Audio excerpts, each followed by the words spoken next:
happy marriage, happy wife, happy life, right? That's the golden rule.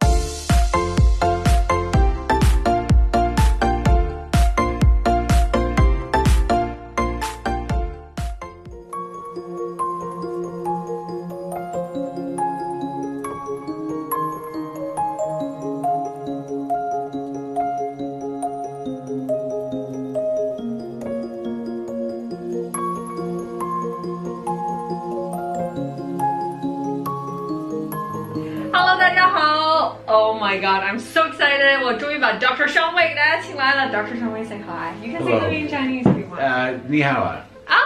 Yay!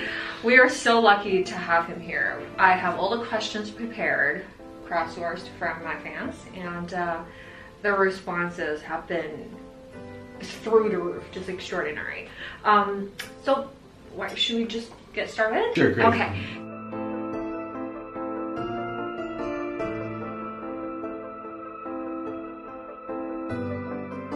The number one most requested question is that people always say that epidural is like the God's gift to women in recent years. People are concerned. Number one, do you still experience pain if you use epidural? And also, since it's shot through your spinal cord, right? Is there any way to impact bring your backache or anything like that in the future, or will it impact the baby? Right. So the most common surgery performed in America, and frankly in the world, is cesarean delivery, right? So for cesarean delivery, they typically will use a spinal type anesthesia. So I think if we were going to know anything related to later development of back pain or serious complications, we would know about it because these procedures are done millions of times. But this is epidural during cesarean. What about natural? So during a cesarean, many times they'll do something called the spinal, so the needle goes even further. So it's the same drug, it's just different levels, right? So for an epidural, I do think that is man's gift, God's gift to women. I can't imagine. So I have a very large family, and my wife had her first 3 children without an epidural. Wow. And then she had her 4th child with an epidural. How long has it been in practice? Oh, commonly. 30, 40 years. Wow, it's been a long time. It's been a long time. But when she delivered her first couple of children, it was a very busy time, so she just didn't get a chance. She said when she had her child with that epidural the 4th time, she said it was different between taking an airplane across the country and walking. Oh my God! Nobody is going to talk me out of using epidural for me. So an epidural usually will give you nearly complete pain relief. Sometimes the needle, depending on how the anesthesia, one leg might get more than another. So many times people will have maybe a little bit better pain control on one side of the body than the other. But typically, it really takes the serious pain off. And for many women, they're having their baby chatting about what they're going to cook for dinner in a couple of days, right? Oh my God. So people are very, really very comfortable. Wow. Of course, when it's time to actually push the baby, there's not a lot of pain, but many times people will feel a lot of pressure, and they still have to do the work of pushing. So you still have to push. You still have to do some work.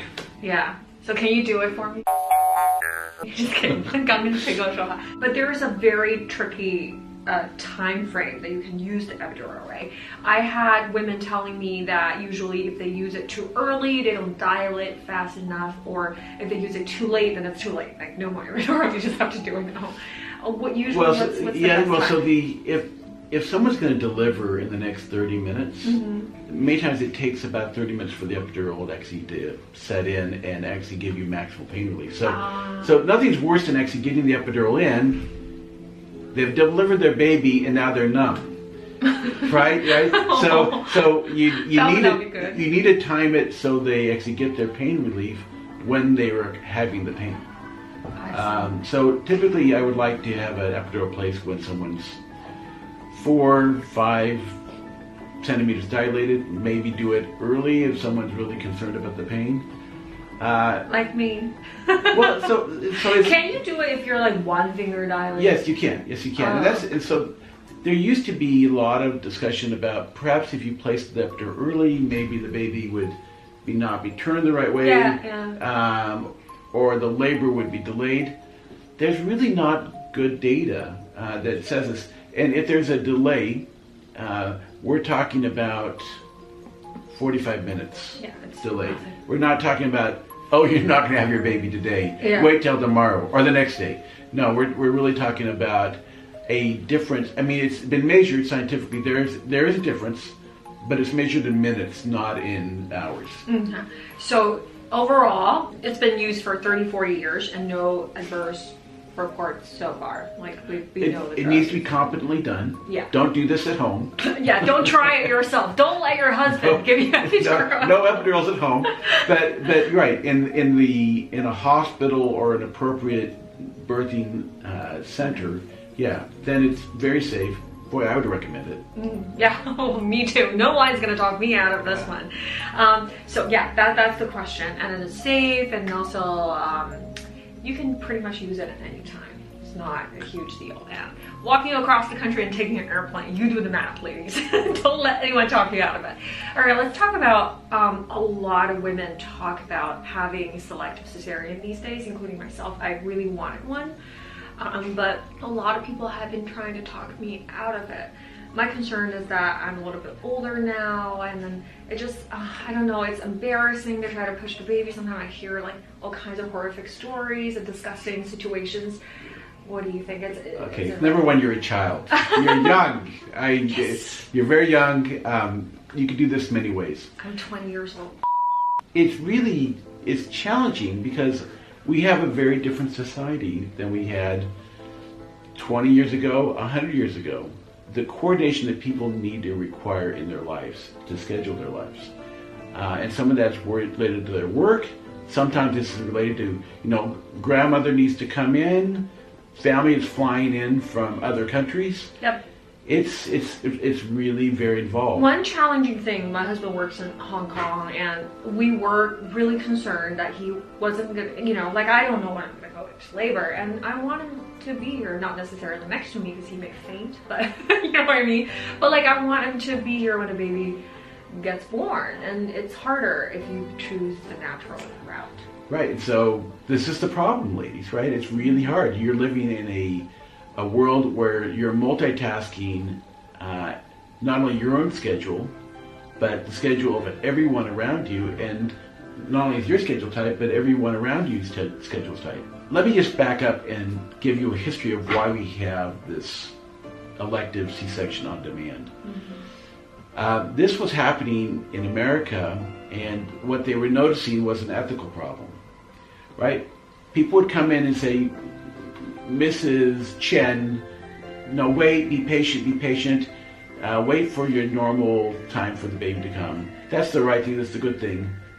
And then the OBGYN female, she would schedule C-section at 39 weeks, and she would schedule it for the executive of Amazon and schedule it for some other physician colleague, and then she would schedule it for the accountant that she takes care of, right? They realized that they were not offering the same care plan to their patients as they were offering to themselves. I see. That's an ethical dilemma, right? You can't, as a doctor, say, you do this, but I'm going to do something different, right? And so that required a huge revision of actually professional standards.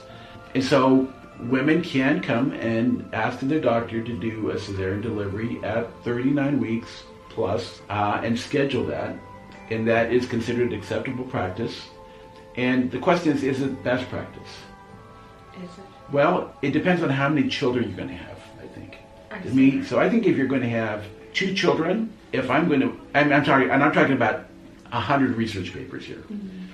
If you're going to have, or at least the distillation of 100 papers, if you're going to tell me that you're going to have 2 children, well, you can have 2 C-sections, and they're going to be about the same risk and benefits as having 2 vaginal births.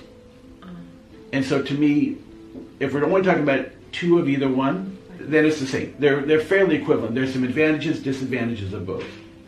I personally would always vote for the natural route because I just think it's better. I'm biased that way. But the data would tell me that I'm wrong, right? The data says 2 of this or 2 of that are essentially the same.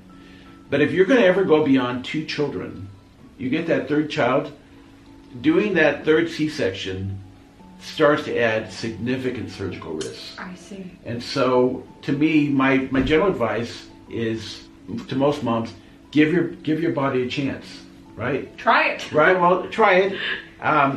If you really have serious scheduling issues, then I think you have to potentially maybe do schedule a section or schedule a delivery.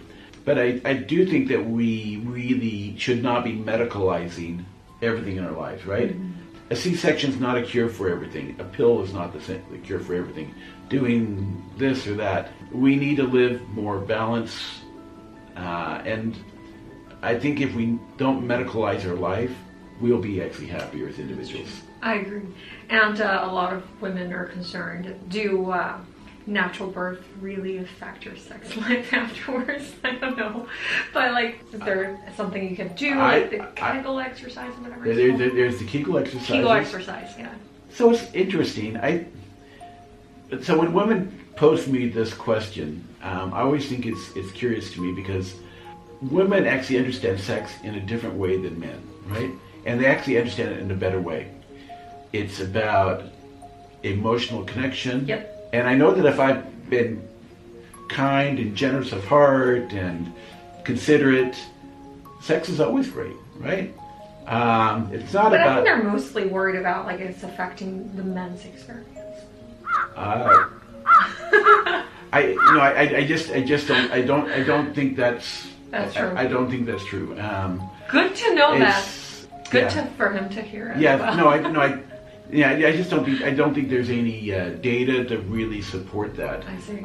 People that have a good sex life, really, that's really not about this or that or how many children they've had. It's really about taking time and their connection to each other, their commitment to each other. Mm-hmm. And I guess I'm talking about some old-fashioned things here, but Grandma's probably right about a lot of things, right? Happy marriage, happy wife, happy life, right? That's the golden rule. Yeah. 崔哥记住了 happy wife, happy life. Yeah, there's a nugget of truth in there, right? Definitely. And let's talk about the ideal time gap in between children for natural and cesarean. Oh, so yeah, that's a really interesting question. So really having. Well, no. So women ask me, she had a cesarean, and then 7 months later she got pregnant. Can the baby still be viable? Yes, by all means, that's fine. And she will. So you add that 7 months to that 9 months that's going to be led to pregnancy. She's going to be floating in around 16 months gap. That's probably about the earliest I would recommend people starting again, right? Whether it's 16, 18, I would probably lean more towards the 18, even 20 months gap. That's from the time you conceive till like you give birth. So the 9 months of pregnancy is counted in. Yes. So if you figure out that the babies will be about 1.5 years to 2 years apart, that's ideal. That's ideal, and it's the same for natural and cesarean, or you can do it sooner if you're natural. It's essentially the same. It's the same. Yeah, it's essentially the same. I was thinking that if you do natural, you can get pregnant like 3 months later. Well, you can. Your body can do it. And the baby's still viable? The baby's still viable, right? I see. I have 2 children that are 1 year apart. Oh, wow. Right? So, yeah, my wife was 3 months along. She was breastfeeding. I thought, well, for sure, she's breastfeeding. No baby's coming. But we had another baby coming, and they're born 363 days apart. It's just not ideal because you're at higher risk of maybe delivering early and all that stuff. Right, or higher risk of delivering early, but also every time you build a child, there's iron stores that need to build a blood supply. Yep.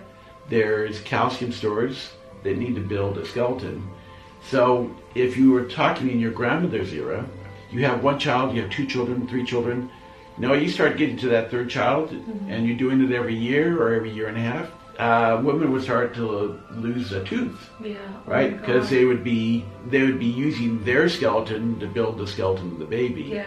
So one of the important things in modern prenatal care is just about providing calcium supplementation, vitamins, iron supplementation, so that so that you build the baby out of your dietary sources and not out of your own body stores. Yeah, hopefully not. Body stores. I've been taking like iron supplementations and calcium. I should be okay. And yeah, I don't plan on. And you're taking DHA as well, yes, right? Yes. And so let me put a big plus in that. I think DHA is really important.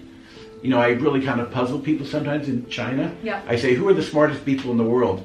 And they're thinking, oh, he's talking about some nationality. Fisherman's son. Yeah, and that's it. Yeah. It's the fisherman's son. It's the fish eating populations of the world that actually have the highest IQs. And it's really that they have this diet rich in DHA, omega-3 fatty acids, the things that are the primary constituents of your brain architecture. I've been taking 600 milligrams per day. Fish is good, right? Yeah. A little EPA as well. Yeah. Like I've loaded up on fish oil. Yeah, it's good. Frankly, it's good for your brain, but it's really, really good for the baby's brain. Important for the baby. Let's talk about a procedure called, I've been trying to nail down the pronunciation. I just cut it means like they cut your... Episiotomy. Yeah, episiotomy. So is it better than natural tearing, and how do you avoid it? Is there any way to avoid it? Well, so skin has tolerances. So occasionally I'll see a woman, and I see a lot more of them in China. They'll put olive oil on their skin, and I will see them, and there's no stretch marks. They'll be 36 weeks pregnant, and their skin is just beautiful. It's just absolutely beautiful. So a well-trained midwife, a well-trained doctor, when the birth process is occurring, they really should be using oil, they should be using lubrication, and as the baby's coming out, they should have that area well lubricated, moisturized, so that all the intrinsic potential of that tissue to stretch, and it's enormous. I mean, it's amazing what our bodies can do. Baby's head. Yeah, but that baby's head needs to be delivered. So the problem with the episiotomy is that it used to be quite customary. 80% of births, 90%. My mother had it. Yeah, right. They didn't even ask her. They just like, let's do it. Everyone cut. Yeah. Everyone cut. So the problem the advantage, the reason why they said that was good, is that you had now a surgical cut, and then because it was a surgical cut, you had a very clean tissue edge to sew back together, and that was theoretically the advantage. The problem is that many times the doctors cut the episiotomies. They were too large, they were too early, they involved too much tissue, and then when the doctor sewed up, they didn't sew it up very well. And then when people had sex, they would have a scar tissue and a pain, right? Oh, that would actually bring you pain during sex? That's no good. Yeah. Oh, that's horrible. Yeah. So I'm a huge advocate of, I will never cut an episiotomy unless I think I'm going to have a really serious tear. So if you come with me to that 12-pound baby, I really want to control exactly where that tissue is going to tear, because the last place I want it to tear is into your bladder or tear into your rectum. So sometimes I need... Well, it can tear all the way to your rectum? It can. Oh my god. Yes, it can. Women. Yeah, it's tough. It's really difficult. But so most of the time, most women will have a 2 or 3 centimeter tear along the vaginal lining, and then they'll have about a 2 centimeter line that's down on the perineal skin. When you think about a tear, it's not a tear. I think the tissue actually is kind of designed to cleave or break in that area. I think it was designed that way. I didn't design humans, but it's amazing that that's the way it naturally kind of happens. And when you have a tear, and this is after you have someone that's very carefully controlled the delivery, you only have torn what the tissue needed to tear. and you've sewn that up. That's very different than someone saying, how much do I think I need to cut today? Yeah. Snip, snip. They may cut too much. And if they don't cut enough, that area of the tissue is going to be weaker than it would have been, and it may actually tear more than it would have normally. I see. So I actually am a huge fan. I mean, I actually have come here from America to Qatar, now to China. When I went to Qatar, episiotomies were standard. We did several research projects, and at our facility and at the National Hospital, where we had 28,000 births a year, we took our episiotomy rate down from about 80% down to about 10%. Wow. 15%. Wow. So the majority of the women can actually avoid it. Yeah. Well, and actually, it was so bad. It was so bad that women would actually have delivered their baby, and because they wanted an episiotomy, because some of they thought it was about sex or this, right? They'd have the doctor still cut an episiotomy. Oh, wow. Can you imagine that? Someone's delivered, they've done such a great job that there wasn't even a tear. There wasn't a tear at all, and they would cut.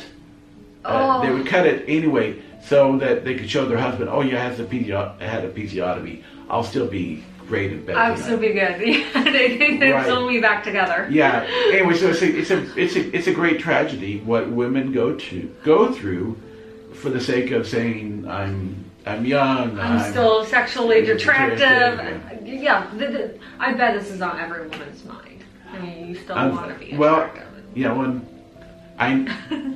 yeah. So one thing she did say, I have 7 sisters, so I may look male, but when you're raised by 7 women, they're in my head. They all come to you for womanly advice. They're in my head. I mean, what they were concerned about, I see, I get it. Yeah, it's tough. It's tough out there. It is very tough.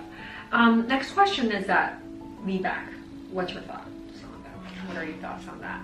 So again, to me, this is really, the question of how many children are going to have. I see. So for some women, they say, hey, I want a VBAC because I want this great experience that makes me a woman because I delivered a baby vaginally. Now, I think that's a bunch of hooey. Okay. Hogwash. You're a woman. If you have a child, doesn't matter what you're a mother. If you have that by a C-section, you have that vaginally, you're a mom. And don't ever let anyone take that away from you, right?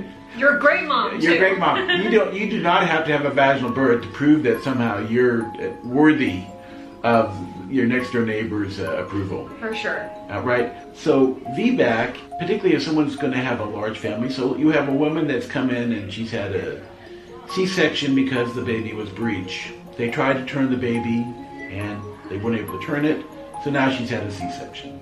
Or she's been in labor and the baby's heart rate drops and they're concerned about the health of the baby, they do a C-section. Now she says, well, but I'm going to have 3, 4, 5 children. To tell that woman that she must have a cesarean for her 2nd, 3rd, 4th, whatever children she's going to have. And I realize in China, that's not such a big question about 3 or 4.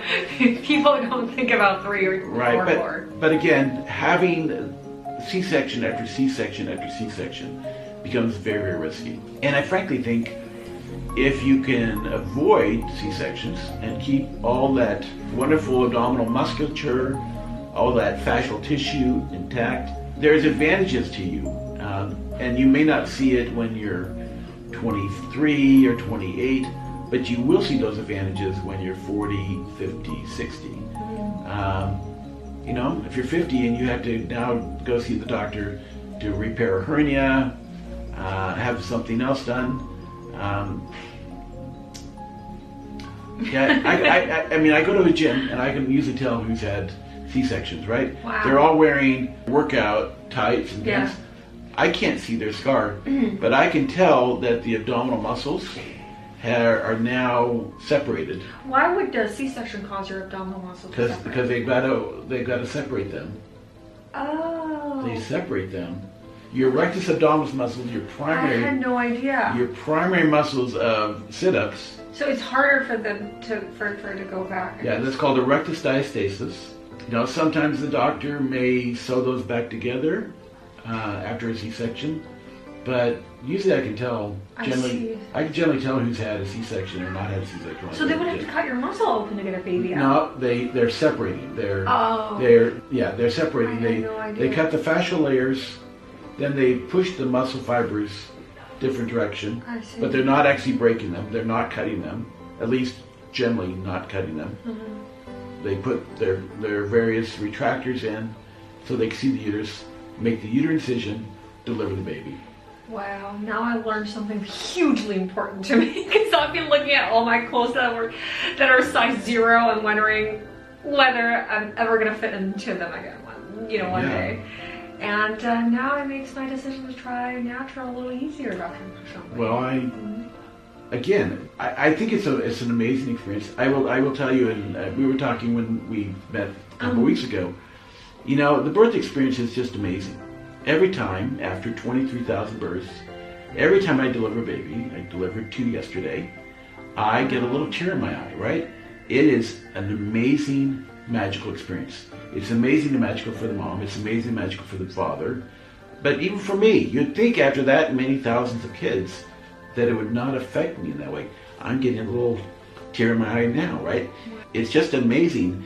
The joy that sits in that room with that new child is palpable. It's just such a warm, fuzzy, good feeling that this is why you're so successful. This is my cocaine. This is my some people got to run a marathon to get their runner's high. I just go and deliver a baby. This is the thing. This is why you're so extraordinarily successful, because you really have passion for what you do. Oh, it's fun. Thank you so much. Oh, we're so lucky to have him.